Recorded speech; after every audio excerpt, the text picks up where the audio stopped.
Qizlar, nima uchun aynan bizani vitamin C'ni tanlash kerak? Sizlarga sababini aytib o'taman va nima uchun imенно Koreyada faqat atomini vitamin C'sini ichishadi. Sababi buni bitta stikida 500 mg vitamin C, sof, chista vitamin C'ni o'zi bor.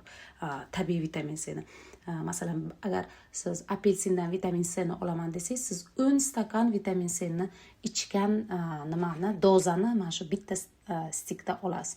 Bunda apelsindan tashqari mango, qulupnay, ananas ham tarkibida bor. Mana shulardan olingan vitamin C, tabiiy sof vitamin C bo'ladi. Ikkinchi o'rinda GMP standartiga e'tibor beramiz va buni obyomiga qaranglar. Siz 280 mingga, bu juda ham arzon degani bunaqa tabiiy vitamin C uchun. Zavod narxida bergan uchun siz bu narxda olyapsiz. 280 mingga 90 ta vitamin C olib, bemalol oilangiz bilan ichasiz. Nimalarga yordam beradi? Bu immunitetingizni kuchaytiradi, antioksidant vazifasini bajaradi, yoshartiradi, teringizni chiroyli qilib beradi,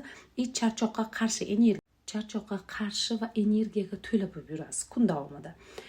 Va bilasizlar, vitamin C bo'lmasa, agar yetishmovchiligi ketsa, siz o'zi organizmda vitamin C hech qayerdan paydo bo'lmaydi. Uni faqat tashqaridan olish kerak.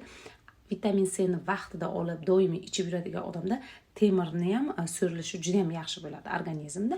Ham kollagen sintezizni yaxshilaydi, ham yoshartiradi, teringizni ham chiroyli qilib beradi.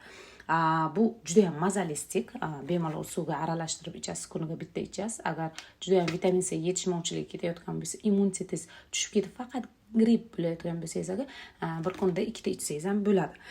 Tarkibida xuddi shakari borda juda ham mazali tuyulishi mumkin, lekin shakari yo'q tarkibida. Ya'ni oddiy shakar emas, sog'lom kaloriyasiz shakar, ya'ni stevia o'simligidan olingan, shirinlashtirilgan. Shuning uchun buni bemalol diabetiklar ham, sahri bor insonlar ham ichishi mumkin. Eng mazali tanlov, eng sog'lom tanlov mana shu.